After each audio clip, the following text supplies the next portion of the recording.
नमस्कार. कृषी दर्शन या कार्यक्रमामध्ये आपणा सगळ्यांचं मनपूर्वक स्वागत. आज आपण चर्चा करणार आहोत कापूस एकात्मिक कीड व्यवस्थापन याविषयी. मंडळी, कापसाचं जेव्हा आपण उत्पादन घेतो तेव्हा अनेक त्यामध्ये खर्च असतात. खतांचा खर्च असतो, त्याचबरोबर कीटकनाशकांचा एक फार मोठा खर्च असतो. आपल्याला माहिती आहे की जालना जिल्ह्यामध्ये 50 ते 60% क्षेत्र हे कापसाने व्यापलेलं आहे. मग हा सगळा जो उत्पादनाचा खर्च आहे तो कुठेतरी कमी करावा आणि उत्पादन वाढावं, हा एक हेतू जालना कृषी विज्ञान केंद्र यांनी डोळ्यासमोर ठेवला आणि मग ही संकल्पना उदयाला आली. एकात्मिक कीड व्यवस्थापन ही संकल्पना जालना कृषी विज्ञान केंद्राने एका गावामध्ये, संपूर्ण गावामध्ये राबवली आणि त्यानंतर एक नाही, दोन नाही, तर 50 गावांमध्ये ही संकल्पना राबवली गेली. ह्या संकल्पनेच्या जन्मानंतर ही जेव्हा संकल्पना उदयास आली आणि जेव्हा गावकऱ्यांनी ती आपली केली, त्यानंतर त्या गावांचा, संपूर्ण गावांचा कायापालट झालेला आपल्याला दिसून येतो. आर्थिक स्तर उंचावला, सामाजिक स्तर उंचावला आणि ही सगळी यशोगाथा बघण्यासाठी केवळ महाराष्ट्रातूनच नाही तर 21 देशातून आपापले प्रतिनिधी आले. त्यांनी ह्या संकल्पनेचा अभ्यास केला आणि ह्या संकल्पनेला भेट दिली होती. ही संकल्पना नक्की काय आहे हे जाणून घेण्यास आपण सगळेजण नक्कीच उत्सुक असाल. त्यासाठी आज आपण इथे तज्ज्ञांना आणि काही पाहुण्यांना आमंत्रित केले. त्यांचं स्वागत करूया. आपले पहिले तज्ज्ञ आहेत प्राध्यापक अजय मिटकरी. नमस्कार सर. डॉक्टर अजय मिटकरी हे जालना कृषी विज्ञान केंद्र येथे विषय विशेषज्ञ म्हणून कार्यरत आहेत. पीक संरक्षण हा त्यांचा विषय आहे. त्याचप्रमाणे आपले दुसरे पाहुणे आहेत ते शेतकरी आहेत आणि त्यांनी ही जी संकल्पना आहे ती आपल्या शेतात प्रत्यक्ष राबवलेली आहे. बाबासाहेब काटकर, त्यांनी ही जी संकल्पना आहे एकात्मिक पीक संरक्षण ही त्यांच्या स्वतःच्या शेतामध्ये आणि गावामध्ये राबवलेली आहे. आपल्या दोघांचंही कृषी दर्शन या कार्यक्रमात मी मनपूर्वक स्वागत करते. सर, सगळ्यात आधी असं सांगा की ही जी संकल्पना आहे एकात्मिक कीड व्यवस्थापन, या संकल्पनेचा उगम कसा झाला? कीड नियंत्रणासाठी रासायनिक कीटकनाशकाचा शोध लागला आणि डॉक्टर पॉल मुलर यांनी पहिल्या सुरू DDT हे कीटकनाशक सर्वप्रथम बाजारामध्ये आणलं आणि हे रासायनिक कीटकनाशक आणल्यामुळं त्यांना नोबेल पारितोषिक देऊनही सत्कार त्या ठिकाणी करण्यात आला. आणि कीड नियंत्रणासाठी रासायनिक कीटकनाशक हे ज्यावेळेस बाजारामध्ये आलं आणि रासायनिक कीटकनाशक वापरण्यासाठी सोयीचे आहेत आणि परिणाम त्वरित दिसत असल्यामुळं मोठ्या प्रमाणात या रासायनिक कीटकनाशकाचा वापर सुरू झाला, सगळीकडे सुरू झाला, वापर सुरू झाला मोठ्या प्रमाणामध्ये. आणि वापर वाढल्यामुळं त्या ठिकाणी रासायनिक कीटकनाशकाचा काही दुष्परिणाम दिसायला लागले आणि कीड नियंत्रण आटोक्यात येत नव्हती. आणि अशा प्रकारे त्या ठिकाणी वातावरण प्रदूषण होणे, किडीमध्ये प्रतिकारशक्ती वाढणे, मित्रकिडीची संख्या कमी होणे, अशा प्रकारचे प्रश्न त्या ठिकाणी निर्माण झाले. आणि काही गौण किडी ज्या आहेत त्या किडीचा उद्रेक सुद्धा मोठ्या प्रमाणात त्या ठिकाणी वाढायला लागला. आणि अशा एकूण त्याचा उत्पादनावरला खर्च शेतकऱ्याचा वाढत होता. आणि त्यामुळं अशा प्रकारची नवीन संकल्पना जी एकात्मिक कीड व्यवस्थापन ही संकल्पना आहे, त्याच्यामध्ये आपण मशागतीय पद्धत, भौतिक पद्धत, यांत्रिक पद्धत, जैविक पद्धत अशा सर्व एकत्रित वापर करून शेवटचा पर्याय म्हणून आपण रासायनिक कीटकनाशकाचा वापर आपण त्या ठिकाणी करतो. त्याला आपण एकात्मिक कीड व्यवस्थापन असं म्हणलं आहे.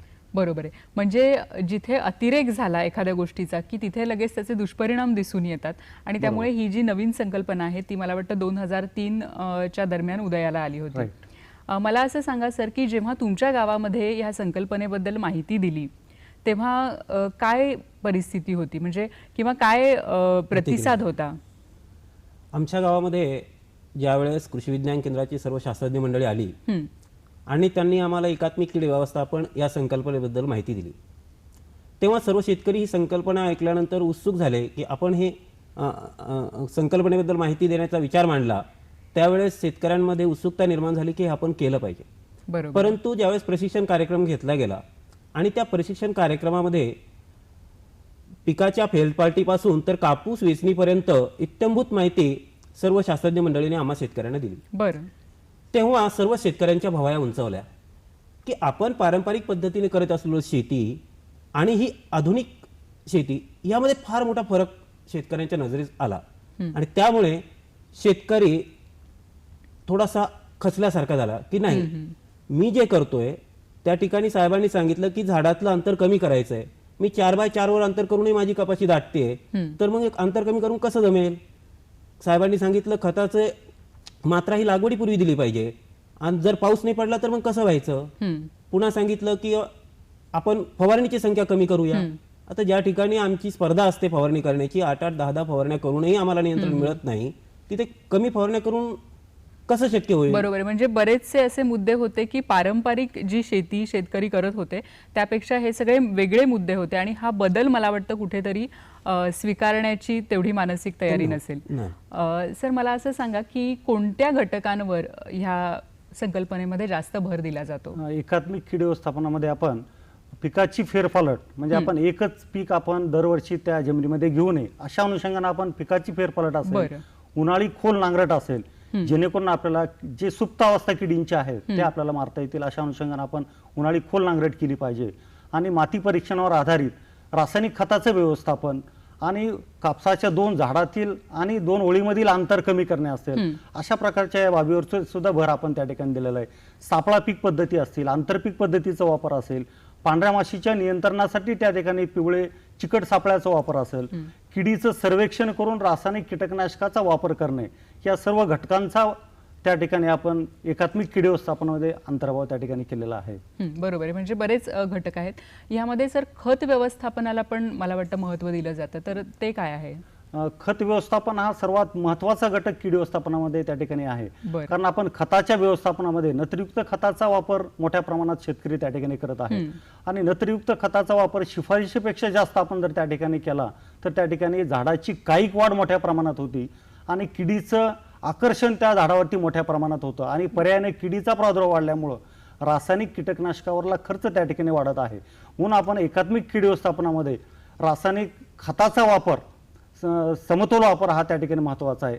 त्या अनुषंगाने आपण या रासायनिक खताचा लागवडीपूर्वी वापर कसा करता येईल या अनुषंगाने आपण त्या गावामध्ये आम्ही काम केलं. आपण माती परीक्षणावर आधारित रासायनिक खताच्या शिफारशी आपण त्या ठिकाणी दिलेल्या आहेत आणि लागवडीपूर्वी, कारण शेतकरी रासायनिक खताचा वापर करत असताना लागवड झाल्यानंतर 30 दिवसानंतर 45 दिवसानंतर त्या ठिकाणी रासायनिक खताचा वापर करत होता. पण तो पहिल्या सुरू कृषी विज्ञान केंद्राने त्या गावामध्ये आपण लागवडीच्या अगोदर मे महिन्याच्या शेवटी आपण जी शिफारस मात्रा दिलेली होती माती परीक्षणावर आधारित, आपण त्या ठिकाणी मे महिन्याच्या शेवटी आपण पूर्ण शेतामध्ये शेवटच्या पाळीपूर्वी आपण त्या ठिकाणी उभी आडवी पांबरीने पेरून देण्यात आली आणि त्यानंतर पाऊस पडल्यानंतर त्या ठिकाणी बियाण्याची लागवड केली. अशा प्रकारचा बदल, कारण शेतकरी खत देत असताना लागवडीच्या नंतर त्या मुळाच्या वरती खत आपण त्या शेतकरी द्यायला लागायचा. म्हणून आपण लागवडीपूर्वी आपण बियाण्याच्या खालती 4 इंच आपण ते खत पडलं पाहिजे अशा दृष्टिकोनातून आपण समतोल पद्धतीनं त्या ठिकाणी खताचा वापर त्या ठिकाणी केलेला आहे. म्हणून किडीचा प्रादुर्भाव सुद्धा त्या ठिकाणी कमी झालेला आहे. अशा प्रकारचा आपण खतावरती म्हणजे अनेक बदल ह्याच्यामध्ये केलेले आहेत. खत हा देखील एक महत्त्वाचा मुद्दा आहे. आणि सर तुम्ही मगाशी सांगितलं की हे बदल कुठेतरी स्वीकारायला सुरुवातीला शेतकरी थोडेसे हिचकिचत होते, धास्तावलेले होते, पण आता आपल्याला माहिती आहे की ह्या प्रकल्पामुळे पूर्ण गावाचा कायापालट झालेला आहे. पण हा प्रकल्प सुरू होण्याआधी तुमच्या गावाची काय परिस्थिती होती. सर्वसाधारण आमच्या गावचं प्रमुख पीक हे कापूसच. हो.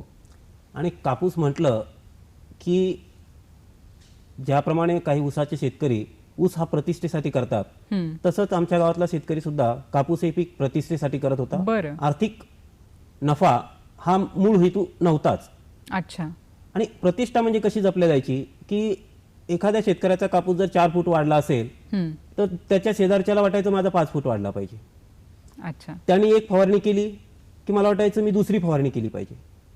त्या शेतकऱ्यांनी 4 गुण्या खत टाकलं की मी 6 गुण्या टाकलंच पाहिजे. अशा एका खोट्या प्रतिष्ठेकडे शेतकरी पारंपरिक पद्धतीनं कापूस शेती करत होता आणि त्यामुळे निश्चितच त्या म्हणजे बेहिशोबी खर्चामुळे त्याचं आर्थिक नुकसान वाढत चाललेलं होतं आणि आर्थिक परिस्थिती ही डबघाईला आलेली होती. बरोबर आहे. म्हणजे खरं तर जिथे उत्पादनावर आपण भर द्यायला पाहिजे की उत्पादन कसं चांगलं येईल ह्यावर भर न देता कुठेतरी स्पर्धा करायची शेजारच्या शेतकऱ्याशी, अशा प्रकारची परिस्थिती होती.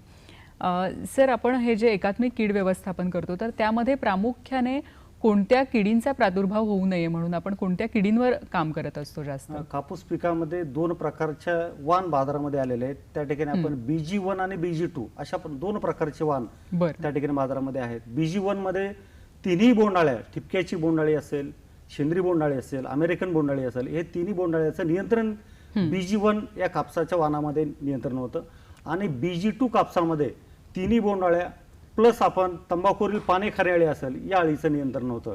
पण तुझ्या रस शोषण करणाऱ्या किडी आहेत त्याच्यामध्ये मावा असेल, तुडतुडे असेल, फुलकडे असतील, पांढरी माशी असेल, पिठ्या डेकून असेल, ज्या रस शोषण करणाऱ्या किडी आहेत त्या किडीचा प्रादुर्भाव ह्या BG1 आणि BG2 अशा प्रकारच्या कापसामध्ये मोठ्या प्रमाणात सुरू झालेला आहे. आणि बरं. त्या अनुषंगाने आपण एकात्मिक कीड व्यवस्थापन या सर्व बाबीचा अवलंब ह्या रस शोषण करणाऱ्या किडीसाठी आपण केलेला आहे. सर, कीड सर्वेक्षणाचा वापर आपण कसा केला? कीड सर्वेक्षणाचा वापर कसा केला हे सांगण्यापूर्वी मी सांगेल की ज्यावेळेस तो शेतकरी धास्तावलेला होता त्याच वेळेस गावातील काही तरुण शेतकऱ्यांनी पुढाकार घेतला बरं. आणि त्यांनी ठरवलं की आपण पारंपरिक पद्धतीने जी शेती करतोय त्यात जर आपला आर्थिक फायदा होत नसेल तर आपण हा प्रयोग म्हणून का होईना आपल्या शेतावर हे राबवलं पाहिजे. आणि अशा पद्धतीने एक 5-25 शेतकऱ्यांनी पुढाकार घेऊन सांगितलेल्या पद्धतीचा काटेकोर वापर आपल्या शेतामध्ये केला आणि त्याचबरोबर पारंपरिक पद्धतीचा वापरही आपल्या शेतामध्ये केला. बरं, म्हणजे दोन्ही पद्धती शेतामध्ये चालू ठेवल्या. बरं. आणि त्यामुळे काय त्याचा परिणाम काय झाला की ह्या पद्धतीमधून दृश्य स्वरूपामध्ये शेतकऱ्याला ते दिसू लागलं की किती फरक आहे. शास्त्रशुद्ध पद्धतीने जर शेती केली तर निश्चित आपल्या उत्पादनात भर पडणार आहे हे दिवसागणिक शेतकऱ्याच्या लक्षात येऊ लागलं. आणि हे लक्षात आल्यानंतर खऱ्या अर्थानं या कापसामध्ये जो सर्वाधिक खर्च होतो तो किडीवर. आणि म्हणून किडीचं सर्वेक्षण हे सर्वेक्षण करूनच फवारणी केली गेली पाहिजे हे आम्हाला प्रशिक्षण कार्यक्रमात शिकवण्यात आलं होतं. बरोबर आहे. आणि ते शिकवत असताना आम्हाला मित्रकीड, शत्रुकीड या विविध किडींची ओळख शास्त्रज्ञ मंडळींनी करून दिली होती. त्यापूर्वीची परिस्थिती अशी होती की कापसावरती कुठलीही कीड दिसली की आपण फवारणी करायची हे ठरलेलं. परंतु शेतकऱ्यांना ज्यावेळी शत्रुकीड, मित्रकीड याची ओळख झाली आणि त्या ओळख होण्याच्यासाठी मिटकरी सरांनी अतिशय अत्यंत महत्वपूर्ण प्रयत्न त्या ठिकाणी केले. शिवार फेरी आम्ही करायचो. त्या शिवार फेरीमध्ये जे 5-25 शेतकरी त्या कार्यक्रमात सहभागी झालेले ते शेतकरी तसेच गावातील इतर शेतकरी दिवसभर प्रत्येकाच्या शेतात फिरत होते. बरं. आणि त्यामुळे प्रत्येक शेतातील फरक त्या शेतकऱ्यांच्या लक्षात येत होता. आणि अशा पद्धतीनं किडीचं सर्वेक्षण करून म्हणजे 1 एकर क्षेत्रामध्ये किंवा 20 झाडं रॅन्डमली निवडून त्यावरती मावा किती आहे, तुडतुडे किती आहेत, फुलकिडे किती आहेत याचा अभ्यास केला जाऊ लागला. आणि उदाहरण जर द्यायचं झालं तर प्रति झाड 10 फुलकिडे जर असतील तरच फवारणी करायची, त्यापेक्षा कमी असेल तर करायची नाही. म्हणजे अनावश्यक जो फवारणीवर खर्च होता त्या या कीड सर्वेक्षणामुळे आमचा वाचला. बरोबर आहे. म्हणजे नक्की आपल्याला काय करायचं ह्याचा आधी अभ्यास करणं आणि मग त्याच्यानंतर उपाययोजना करणं. तर हा जो एक महत्त्वाचा मुद्दा आहे तो मला वाटतं ह्या संकल्पनेमध्ये मुळी येतो. सर, मगाशी आपण म्हणालात की रासायनिक जी कीटकनाशक आहेत त्यांचा खूप जास्त प्रमाणात वापर झाला. तर आता पुन्हा आपण जैविक खतांकडे किंवा जैविक कीटकनाशकांकडे वळतोय, तर त्याबद्दल काय सांगाल? आपण जैविक कीटकनाशकामध्ये काही वनस्पतीजन्य कीटकनाशक जे आहेत त्याच्यामध्ये निंबुळी अर्कासारखा आपण वापर मोठ्या प्रमाणात त्या ठिकाणी करता येईल. आम्ही गावामध्ये निंबुळी अर्क कसा तयार करायचा त्याचं प्रशिक्षण आपण दिलं आणि या कापसाच्या वरती जे रस शोषण करणाऱ्या किडी आहेत त्याच्या नियंत्रणासाठी हे निंबुळी अर्काचा वापर मोठ्या प्रमाणात त्या गावामध्ये झालेला आहे.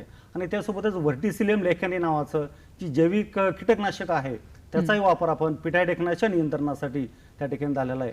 आणि हे एकूण अशा प्रकारचा जैविक कीटकनाशकाचा वापर झाल्यामुळे मित्रकिडीची संख्या सुद्धा त्या ठिकाणी वाढण्यासाठी मदत त्या ठिकाणी झालेली आहे. बरोबर आहे. सर, मला असं सांगा की ह्या संदर्भामध्ये गावामधून काही सामूहिक प्रयत्न झाले का? हो, निश्चितच. सामूहिक प्रयत्नामुळेच हे यश या ठिकाणी आपल्याला आज पाहायला मिळत आहे. बरं. प्रत्येक शेतकरी जेव्हा दिवसेंदिवस तो प्रयोग विविध शेतावर पाहत होता त्यावेळेस त्या प्रयोगाकडचं त्याचं आकर्षण वाढत गेलं. आणि मग आम्ही ठरवलं की मारुतीच्या मंदिरावरती एक सूचना फलक लावायचो की आज शास्त्रज्ञांची भेट आहे. आणि त्या भेटीच्या दरम्यान सर्व शेतकरी मग आपसुकच ज्या शेतकऱ्यांचा सुरुवातीला विरोध होता ते शेतकरी सुद्धा कार्यक्रमाला प्रशिक्षणाला येऊ लागले. दुसरी महत्त्वाची गोष्ट, कीड सर्वेक्षण करत असताना प्रत्येक शेतकरी आपल्या शेतावरती जाऊन आपल्या किडीची सर्वेक्षण करायचा आणि संध्याकाळी घरी आलं की कुठेतरी एकत्र सर्व शेतकरी जमायचे आणि वा आज ही कीड दिसली, अच्छा, असा त्याचं प्रमाण असं आहे, आपण फवारणी घेतली पाहिजे. मग अशा पद्धतीनं शेतकरी एकत्रितरित्या चर्चा करून सामूहिकरित्या त्या पद्धतीचा अवलंब करू लागले. तसेच एक वेळेस अचानक वातावरणातील बदलामुळं मिलीबगचा प्रादुर्भाव मोठ्या प्रमाणावर वाढला आणि तो प्रादुर्भाव वाढल्यानंतर त्याला रोखणं अत्यंत गरजेचं होतं. त्यावेळेस आणि त्याला रोखण्यासाठी सामूहिक प्रयत्न ही अत्यंत गरजेचे होते. बरं, मग काय प्रयत्न केले गेले यासाठी? शास्त्रज्ञ मंडळींनी आम्हाला सांगितलं की तुम्हाला इथे मिथिल पॅराथॉनची धुळणी ही करावी लागेल.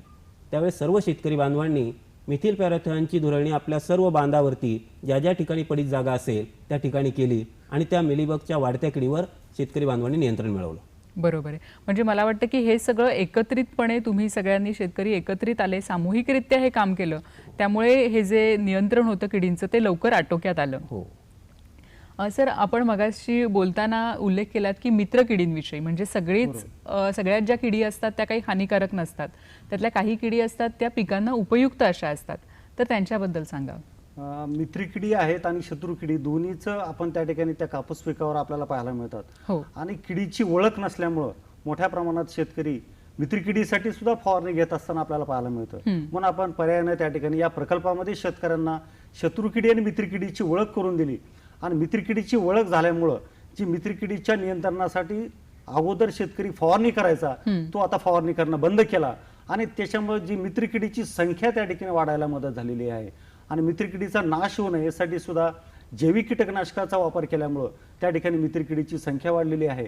आणि आंतरपीक आणि सापळा पिकाचा वापर शेतकरी या प्रकल्पामध्ये केलेला आहे. त्याच्यामध्ये चवळीसारखं आंतरपीक ज्याच्याकडे रस शोषण करणाऱ्या किडीचं त्या ठिकाणी आकर्षण झालं आणि त्याला खाण्यासाठी मित्री किडीची संख्या वाढली. अशा प्रकारे या प्रकल्पामध्ये मित्री किडीची संख्या वाढली आणि त्याच्यामुळे फवारणीची संख्या आपोआप कमी झालेली आहे. बरोबर आहे. म्हणजे आधी खरं तर जो मुख्य फरक आहे की आपले पिकांचे शत्रू कोण आणि मित्र कोण हे ओळखणं मला वाटतं खूप गरजेचं होतं. की जे आधी होतं असं होत होतं की सगळ्याच किड्यांवर फवारणी करायची.